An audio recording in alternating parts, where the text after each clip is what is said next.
The scorching Texas sun beat down on Camp Pendleton as Staff Sergeant Maria Santos walked across the dusty training ground. Her combat boots kicked up small clouds of dirt with each determined step. The afternoon air shimmered with heat, and sweat beaded on her forehead beneath her regulation cap. She had been in the Marines for 8 years, working her way up through the ranks with pure grit and determination. Maria wasn't like the other female Marines on base.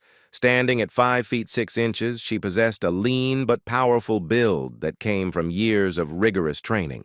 Her dark eyes held a fire that spoke of someone who had fought for every achievement in her military career.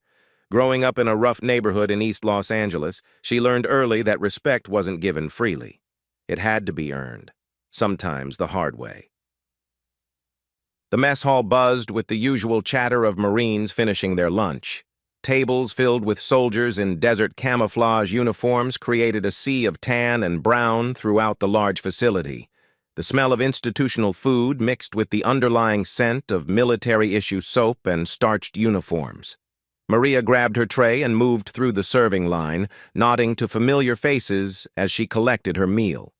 At a corner table near the windows, a group of newer recruits sat together, their conversation growing louder as they spotted Maria approaching. Among them sat Private First Class Jake Morrison, a 22-year-old from rural Alabama who had joined the Marines 6 months earlier. His pale complexion still showed the soft edges of civilian life, though basic training had added some muscle to his previously lanky frame. Jake had been struggling with the reality that women held positions of authority in the military. His upbringing in a small conservative town had taught him that women belonged in certain roles, and combat leadership wasn't one of them. He watched Maria with a mixture of resentment and disbelief, unable to accept that she outranked him and commanded the respect of seasoned Marines. "Look at her walking around like she owns the place," Jake muttered to his companions, his voice carrying a bitter edge. "Back home, women knew their place. This whole thing is just political correctness gone crazy." His tablemates shifted uncomfortably. Most of them had quickly learned to respect Maria's competence and leadership abilities. She had proven herself countless times in training exercises, demonstrating tactical knowledge that exceeded many male Marines of her rank. Her physical fitness scores consistently ranked in the top 5% of all Marines on base. Maria settled at a nearby table with her own group of Marines, a mix of men and women who had served under her command in various capacities. The conversation flowed easily between topics ranging from upcoming training exercises to weekend plans. Her leadership style was firm but fair, and she had earned loyalty through her actions rather than her rank alone. Corporal Lisa Chen, a communications specialist who had served alongside Maria for 3 years, was recounting a story about a training mishap when Jake's voice rose again from the adjacent table. This time, his words were clearly directed toward Maria's group. "I don't care what anybody says," Jake announced loudly, ensuring his voice carried across the room. "A woman has no business ordering men around in combat. It goes against nature. Back where I come from, we understand the natural order of things." The mess hall gradually quieted as heads turned toward the source of the disruption. Maria continued eating, her expression unchanged, but those who knew her well could see the slight tightening around her eyes. She had faced this type of challenge before, and experience had taught her when to engage and when to let ignorance reveal itself. Jake interpreted her silence as weakness or perhaps fear. Emboldened by what he perceived as his advantage, he stood up and took a few steps closer to Maria's table. His chest puffed out with false bravado, and his voice took on a mocking tone. "Yeah, that's right," he continued, his words dripping with condescension. "Stay quiet like a good little soldier. Maybe you should be in the kitchen instead of pretending to be a warrior." The tension in the room became palpable. Other Marines began turning in their seats, some moving closer to witness what was clearly building toward a confrontation. Maria slowly placed her fork down and wiped her mouth with a napkin, her movements deliberate and controlled.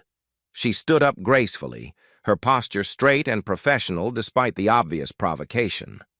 When she turned to face Jake, her dark eyes met his pale blue ones with unwavering intensity. The difference in their bearing was immediately apparent. Maria carried herself with the confidence of someone who had nothing to prove, while Jake's aggressive stance betrayed his insecurity. "Private Morrison," Maria said, her voice calm but carrying the unmistakable authority of her rank. "You seem to have something on your mind. Would you like to share it with everyone, or would you prefer to discuss this matter privately?"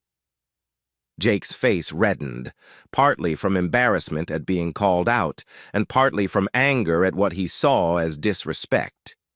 In his mind, no woman should be addressing him in such a manner, regardless of military protocol. His hands clenched into fists at his sides as he struggled with his next move.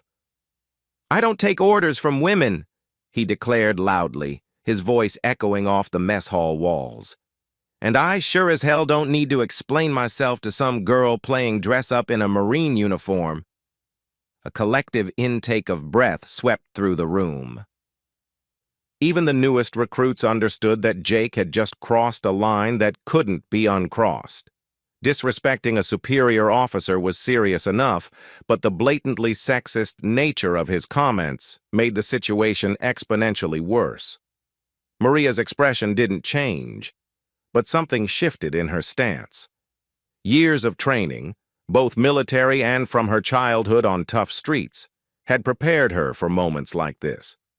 She knew that how she handled this confrontation would be remembered and discussed for months to come. Other female Marines on base would be watching to see if she could command respect, while male Marines would judge whether she deserved the authority she held.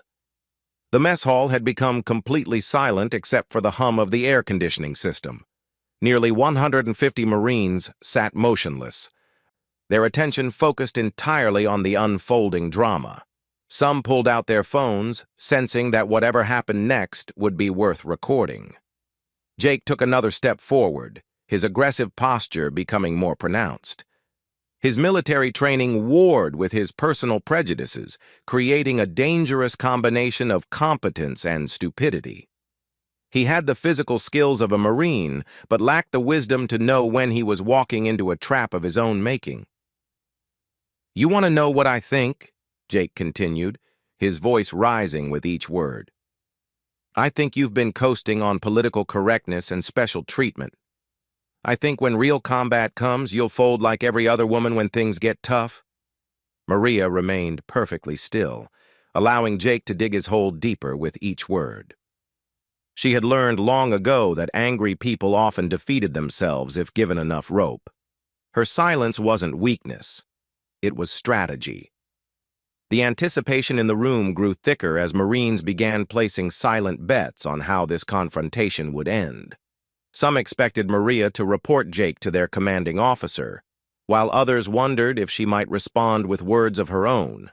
Very few anticipated what was actually about to happen. Jake's frustration mounted as Maria continued to remain silent. In his limited worldview, her lack of response confirmed his belief that she was weak and unfit for leadership. He decided to escalate the situation to force her into a reaction that would prove his point. He raised his right hand and pointed his finger directly at Maria's face, leaning forward aggressively as he prepared to deliver what he imagined would be the final blow to her authority. His movement was quick, but telegraphed, the action of someone accustomed to intimidating others through physical presence rather than actual skill. What Jake didn't know was that Maria had been watching his body language from the moment he stood up. Years of martial arts training, combined with military combat instruction, had taught her to read the subtle signs that preceded violence. She had already calculated several different responses to various scenarios, waiting to see which one Jake would choose. The moment his hand moved toward her face, Maria's training took over. Her mind shifted into combat mode, and time seemed to slow down as adrenaline flooded her system. She could see exactly what Jake intended to do, and she was already 3 moves ahead of him in her mental calculation of how this confrontation would end. Jake's hand cut through the air toward Maria's face with surprising speed. His palm was open, fingers spread wide, aimed directly at her left cheek. The slap would have been hard enough to echo through the mess hall and leave a bright red mark on her face. In Jake's mind, this physical humiliation would finally put her in what he considered her proper place. But Maria had been expecting this exact move. The moment Jake's shoulders shifted and his weight transferred to his front foot, she knew what was coming. Her years of mixed martial arts training, learned initially as a teenager in Los Angeles to survive neighborhood dangers, had been refined and sharpened through military combat instruction. She possessed something Jake completely lacked, the ability to remain calm under pressure while executing precise, devastating techniques. As Jake's hand approached her face, Maria shifted her weight slightly to her right side while simultaneously raising her left forearm in a textbook defensive block. The movement was so smooth and natural that it appeared almost effortless, like she was simply brushing away an annoying insect rather than defending against an assault. Jake's palm struck Maria's forearm with a sharp slap that echoed through the silent mess hall. The sound was crisp and loud, but instead of the humiliating contact he had intended, Jake found his attack completely neutralized. His momentum carried him slightly forward, off balance and vulnerable. Maria didn't hesitate for even a fraction of a second. While Jake was still processing the fact that his attack had been blocked, she was already launching her counterattack. Her right hand shot forward in a lightning-fast strike, her knuckles extended in a precise spear hand technique aimed directly at Jake's solar plexus. The strike landed with surgical precision just below Jake's rib cage, driving deep into his diaphragm and causing him to double over involuntarily. All the air rushed out of his lungs in a sharp gasp, and his vision blurred as his body struggled to process the sudden shock. But Maria wasn't finished. As Jake began to fold forward from the body shot, Maria grabbed his extended right wrist with both of her hands. Her grip was iron-strong from years of training, and Jake immediately realized he was in serious trouble. Before he could react or attempt to pull away, Maria executed a textbook wrist-lock technique that she had practiced thousands of times. She stepped to his right side while maintaining her grip on his wrist, then rotated his arm in a smooth, controlled motion that put tremendous pressure on his wrist joint. The technique was called a standing kimura, and when applied correctly by someone with Maria's skill level, it was virtually impossible to escape. Jake's eyes widened in panic as he felt his wrist being twisted beyond its natural range of motion. The pain started as a sharp ache, but quickly escalated to an excruciating burn that shot up his entire arm. He tried to resist, to use his superior size and strength to break free, but Maria had positioned herself perfectly to use his own body weight against him. "Let go!" Jake gasped, his voice strained and desperate. "You're breaking my arm!" Maria's expression remained completely calm and professional, but her grip didn't loosen for even a moment. She had him in a position where any attempt to struggle would only increase the pressure on his already stressed joint. The technique was designed to control an opponent through pain compliance, and Maria was applying it with textbook precision. The entire confrontation had taken less than 5 seconds from start to finish. The 150 Marines watching the scene sat in stunned silence, many of them struggling to process what they had just witnessed. Jake Morrison, who had been loudly proclaiming his superiority over women just moments before, was now completely helpless and begging for mercy. Several Marines had their phones out and were recording the encounter, capturing every moment of Jake's humiliation for posterity. The video would later spread throughout the base and beyond, becoming a lesson in why respect should be earned through actions rather than demanded through prejudice. Sergeant First Class Williams, a veteran Marine with 20 years of service, watched the scene unfold with a mixture of admiration and concern. He had served alongside Maria in 2 different deployments and had never seen her lose control or use excessive force.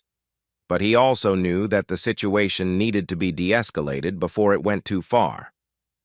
"Santos," he called out quietly. his voice carrying the authority of experience. "I think Private Morrison has learned his lesson." Maria's eyes flicked briefly toward Williams, acknowledging his words, but she didn't immediately release her hold on Jake's wrist.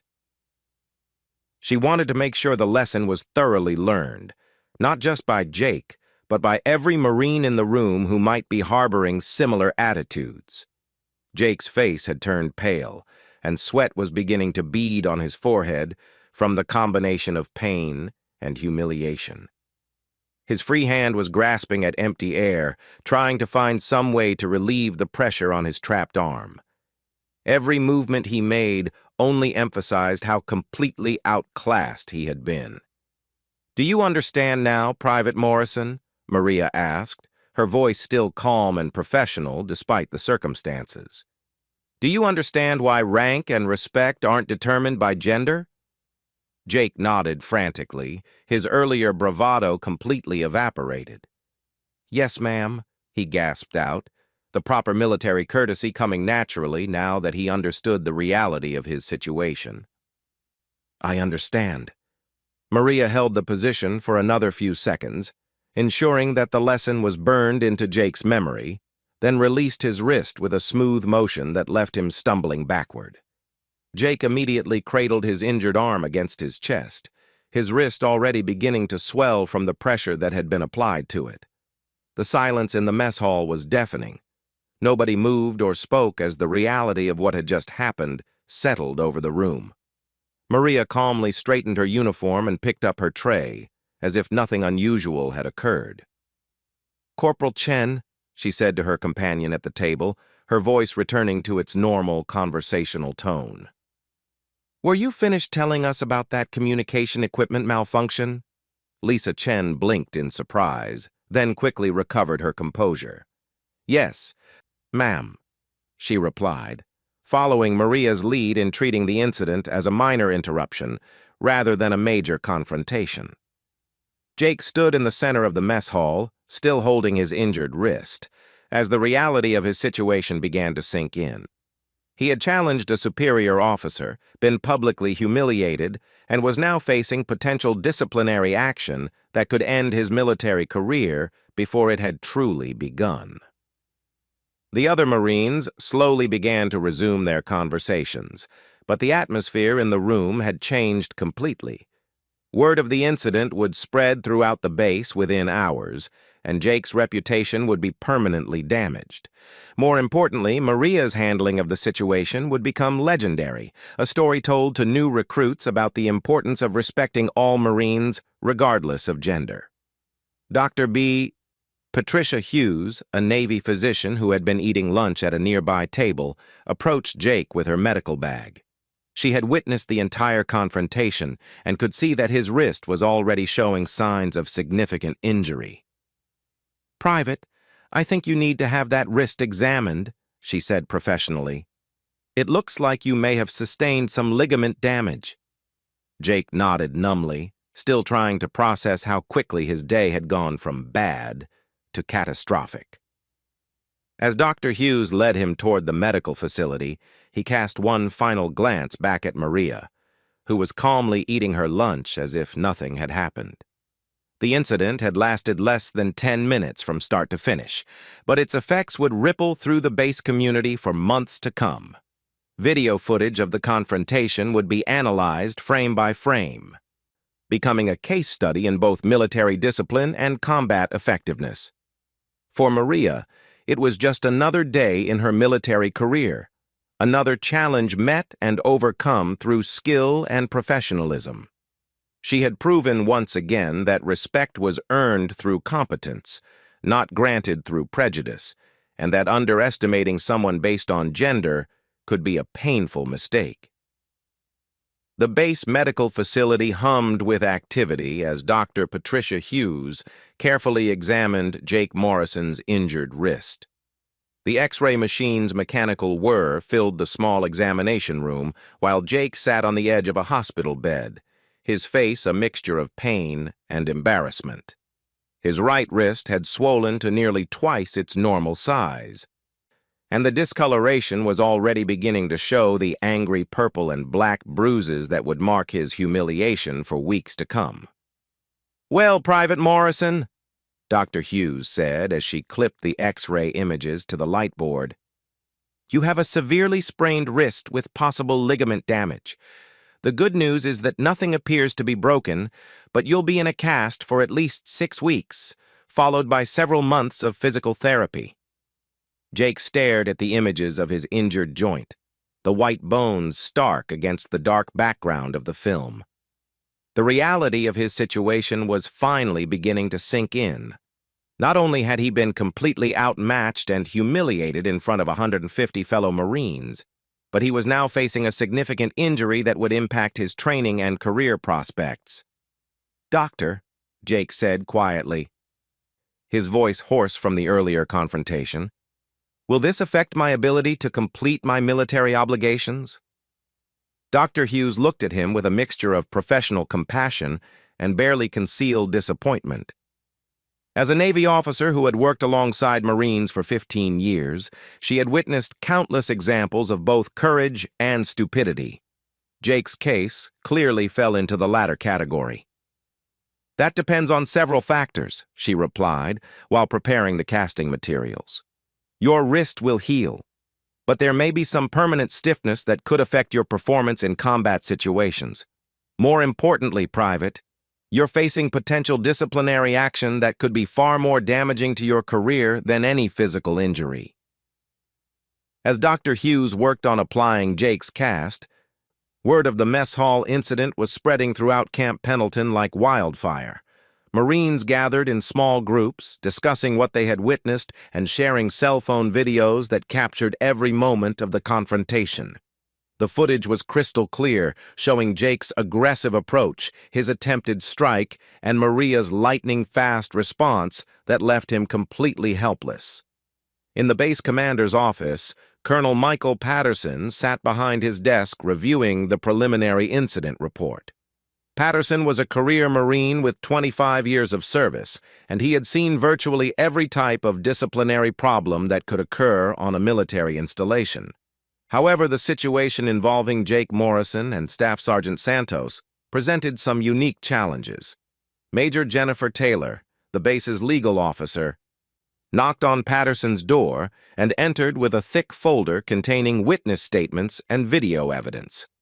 Taylor was a sharp attorney who had transitioned from civilian law practice to military service, and she had quickly earned a reputation for thorough preparation and fair judgment.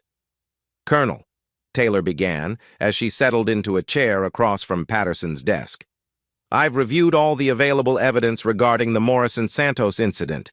We have multiple witness statements, several video recordings, and medical documentation of Morrison's injuries." Patterson leaned back in his chair, studying the preliminary reports spread across his desk. "What's your assessment, Major? How do we handle this situation fairly while maintaining discipline and order?" Taylor opened her folder and pulled out a legal pad covered with notes. From a purely legal standpoint, Private Morrison initiated the confrontation through verbal harassment, escalated to physical assault, and was subsequently subdued by Staff Sergeant Santos using appropriate defensive force. Morrison is clearly in violation of multiple military regulations. The colonel nodded thoughtfully. "And Santos? Any concerns about excessive force or improper conduct?" "None whatsoever," Taylor replied firmly. "Multiple witnesses confirmed that Santos attempted to de-escalate the situation through verbal commands.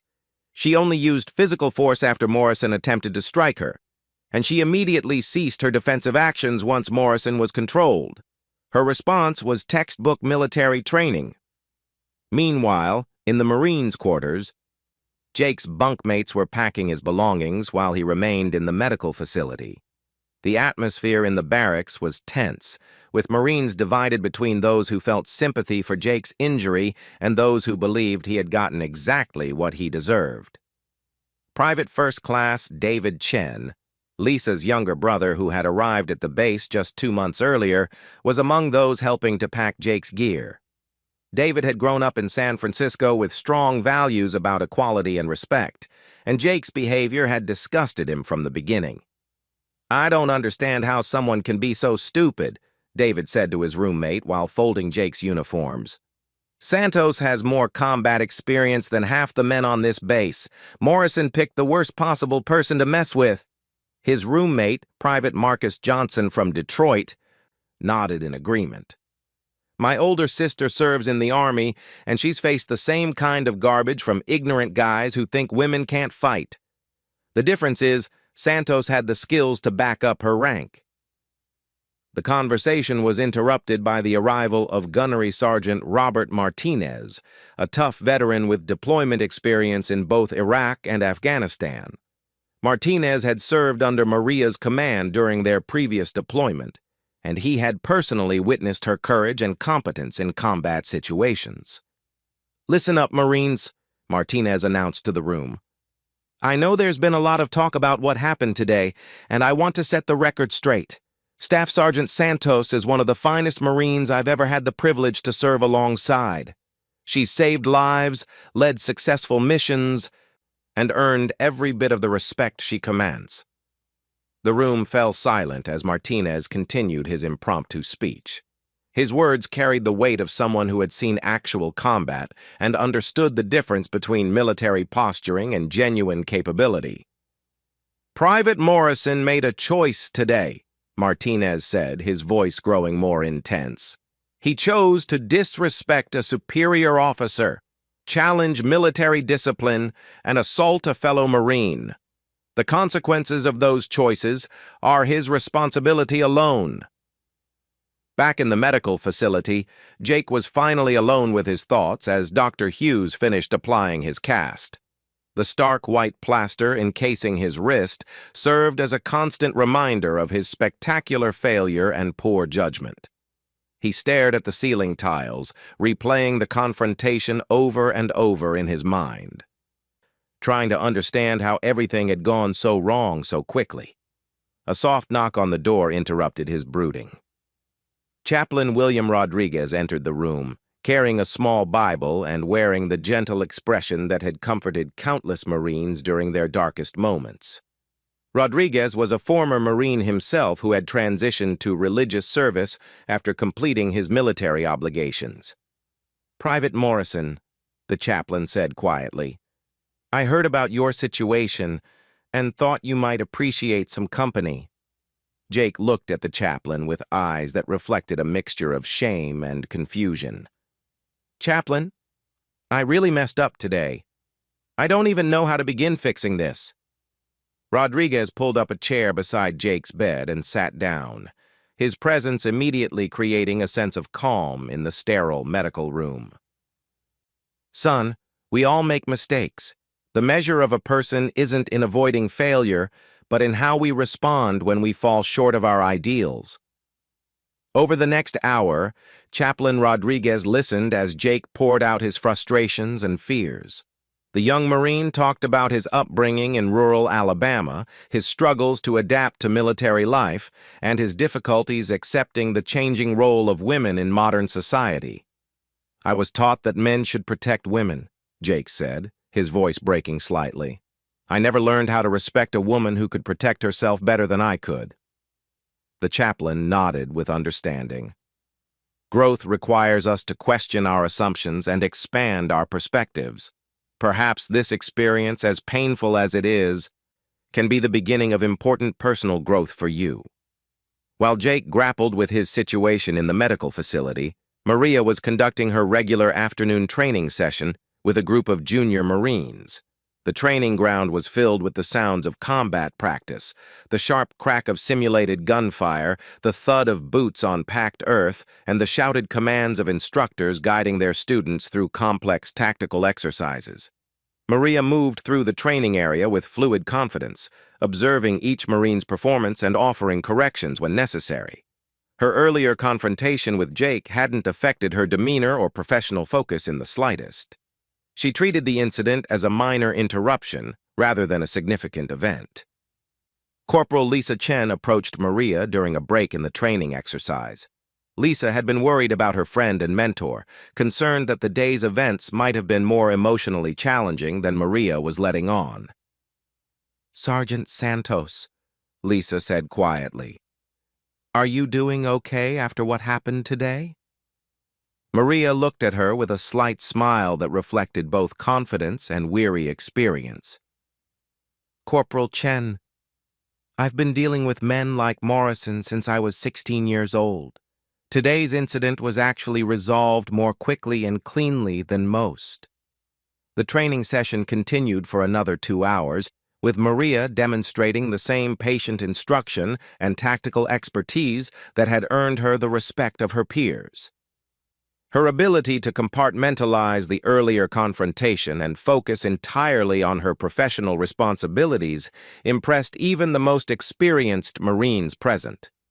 As the sun began to set over Camp Pendleton, painting the sky in brilliant shades of orange and red, the final pieces of Jake Morrison's military career were falling into place. Colonel Patterson had reviewed all the evidence and made his decision regarding appropriate disciplinary action. The following morning, Jake would face a formal military tribunal where he would be charged with assault on a superior officer, conduct unbecoming a Marine, and violation of military equality policies. His military career would effectively end before it had truly begun, and he would be processed for discharge within 30 days. Maria Santos, meanwhile, would continue her distinguished service, eventually earning promotion to gunnery sergeant and going on to train hundreds of Marines in combat tactics and leadership principles. The incident with Jake Morrison would become part of base legend, a cautionary tale told to new recruits about the importance of respect and professionalism. Years later, Jake would look back on that day in the mess hall as the moment that changed his life forever.